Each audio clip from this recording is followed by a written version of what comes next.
ரொம்ப சாஃப்டாக இருக்கும், ரொம்ப டேஸ்ட்டாக இருக்கும். இந்த இடியாப்பத்தோட குருமா வச்சு சாப்பிட்டிங்கன்னா அவ்வளோ டேஸ்ட்டாக இருக்கும், ரொம்ப டேஸ்ட்டாக இருக்கும். ராகி தோசை, ராகி சப்பாத்தி பண்ணுறதை விட இடியாப்பம் பண்ணி கொடுத்தோம்னா குழந்தைங்க கூட விரும்பி சாப்பிடுவாங்க. வாங்க வீடியோக்குள்ளே போய் இது எப்படி செய்யலான்னு பார்க்கலாம். சப்ஸ்கிரைப் பண்ண மறந்துடாதீங்க என்னோடய சேனலை. இப்போது நம்ம ராகி இடியாப்பம் செய்கிறதுக்கு ராகி மாவு எடுத்துக்கணும். ராகி மாவு பார்த்திங்கன்னா சில பிராண்ட் வந்து ரொம்ப நெருப்பாக இருக்கும். ஸோ அதனால் நம்ம பார்த்து நல்ல பிராண்டாக வாங்கிக்கிட்டால் ரொம்ப நல்லது. இப்போது இந்த ராகி மாவை எடுத்துக்கலாம்.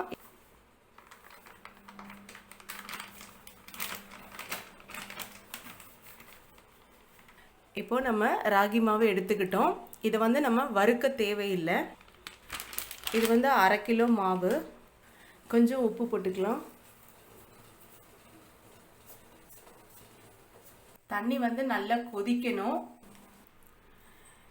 இப்போது இது வந்து நல்லா கொதிக்க வச்ச தண்ணி, நல்லா தளன்னு கொதித்தது. கொதிக்க கொதிக்க நம்ம ஊற்றணும்.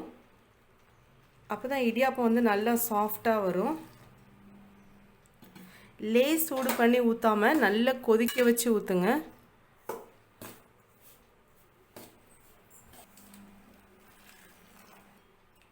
தண்ணி வந்து எவ்வளோ அப்படிங்கிறதெல்லாம் அளவு இல்லை. நம்ம வந்து இந்த மாதிரி கொஞ்சம் கொஞ்சமாக ஊற்றி கிளறணும். ஒரு மாதிரி கெட்டியாயிடுச்சுன்னா அப்படியே விட்டுட்டோம்னா ஆறுனதுக்கப்புறம் பிசையும் போது கரெக்டாக இருக்கும் மாவு.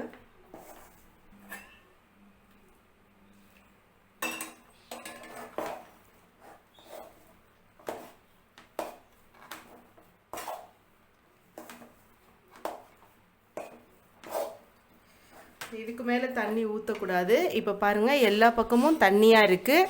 அப்புறம் வந்து ரொம்ப கெட்டியாக தெரியுது. இதுக்கு மேலே தண்ணி ஊற்றினோம்னா ரொம்ப கொலன்னு ஆயிரும்.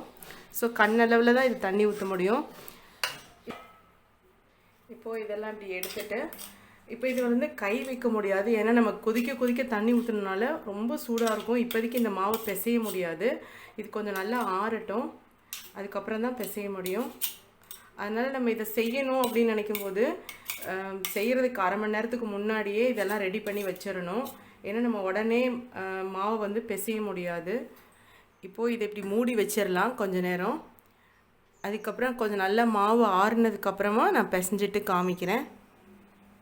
இப்போ வந்து மாவு நல்லா ஆறிடுச்சு.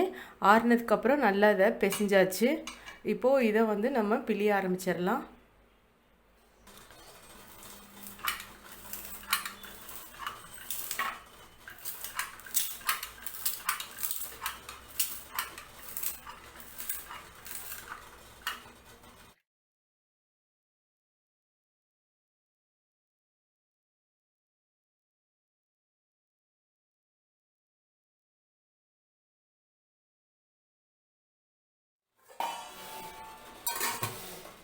இப்போது இது வேகட்டும். நல்லா வெந்துருச்சு. இடியாப்பம் நல்லா சாஃப்டாக நல்லா வெந்திருக்கு. இப்போது நமக்கு இடியாப்பம்லாம் ரெடி ஆயிடுச்சு. இது வந்து நான் தாளிக்க போகிறேன். இப்போது நான் வந்து கொஞ்சம் இடியாப்பத்தில் மட்டும் இனிப்பு கலக்க போகிறேன். அதுக்கு வந்துட்டு இதில் கொஞ்சம் சர்க்கரை போட்டுக்கலாம். தேவையான அளவு சர்க்கரை போட்டுக்கலாம். அப்புறம் தேங்காய் பூ.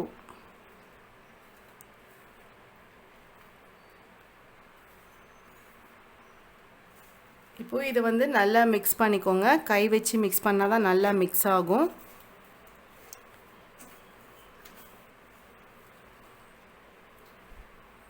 இப்போது நம்ம எண்ணெய் ஊற்றிருக்கோம், தாளிக்கலாம்.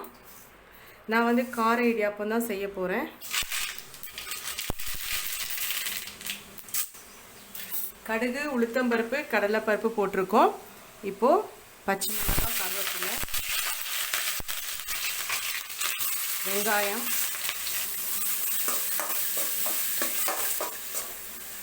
இப்போது நம்ம வந்து மாவில் உப்பு போட்டிருக்கோம் கொஞ்சமாக. இப்போது இதுலேயும் கொஞ்சம் உப்பு போட்டுக்கலாம். இப்போது நல்ல வெங்காயம் வதங்கிருச்சு. நம்ம இந்த செஞ்சு வச்ச இடியாப்பத்தை போட்டு கிளறிடலாம்.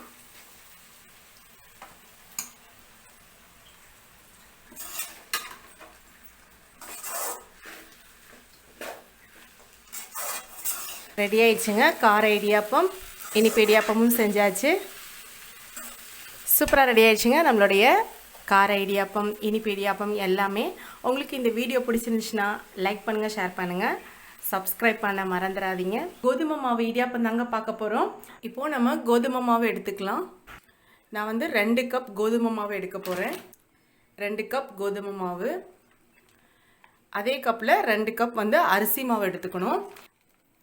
ஸோ 2 கப் கோதுமை மாவு, 2 கப் அரிசி மாவு எடுத்துருக்கோம். வெறும் கோதுமை மாவுனா நீங்கள் வந்து கடாயில் போட்டு கொஞ்சம் நல்ல சூடு வரும் வரைக்கும் வறுக்கணும். இப்போ அரிசி மாவு மிக்ஸ் பண்ணுறதுனால வறுக்க தேவையில்லை. கொஞ்சம் உப்பு போட்டுக்கலாம். கொஞ்சமாக இதில் எண்ணெய் ஊற்றிக்கலாம், ஒரு 2 ஸ்பூன்.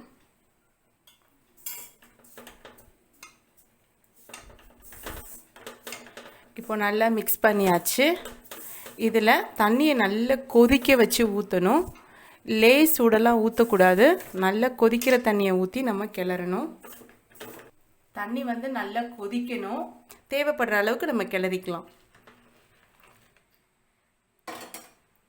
நீங்கள் வந்து கை வச்சு கிளற முடியாது, இது மாதிரி ஏதாச்சும் வச்சு கிளறிக்கலாம்.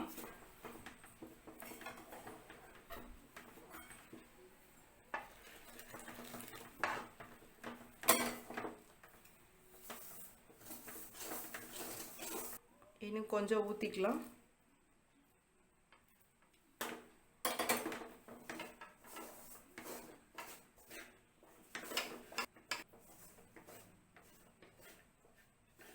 இப்போ பாருங்கள், நல்லா நம்ம கிளறிட்டோம். மாவு நல்லா இப்படி கெட்டியாக இருக்குது. வந்து நம்ம கை வச்சு பிசைய முடியாது, ஏன்னா நம்ம கொதிக்க கொதிக்க தண்ணி ஊற்றிருக்கோம். ஸோ அதனால் இதை கொஞ்சம் மூடி போட்டு மூடி வச்சுருவோம். கொஞ்சம் நேரம் கழித்து இதை பிசையலாம். இப்போது லேசாக கை வைக்கிற அளவுக்கு சூடு வந்த உடனே நான் நல்லா பிசைஞ்சிட்டேன். பாருங்கள் எவ்வளோ நல்லா சப்பாத்தி மாவு மாதிரி பிசைஞ்சிருக்கேன். அப்புறம் சாஃப்டாகவும் இருக்குது. ஸோ இந்த மாதிரி நீங்கள் ரெடி பண்ணிக்கணும் மாவை. இடியாப்பம் பிழியலாம், ஆனால் தண்ணி நல்லா கொதிச்சதுக்கு அப்புறம் தான் நம்ம பிழிய ஆரம்பிக்கணும். தண்ணி கொதிக்கிறதுக்கு முன்னாடியே பிழியாதீங்க. இட்லி எல்லாமே தண்ணி கொதிச்சதுக்கு அப்புறம் செஞ்சோம்னா நல்லா சாஃப்டாக இருக்கும்.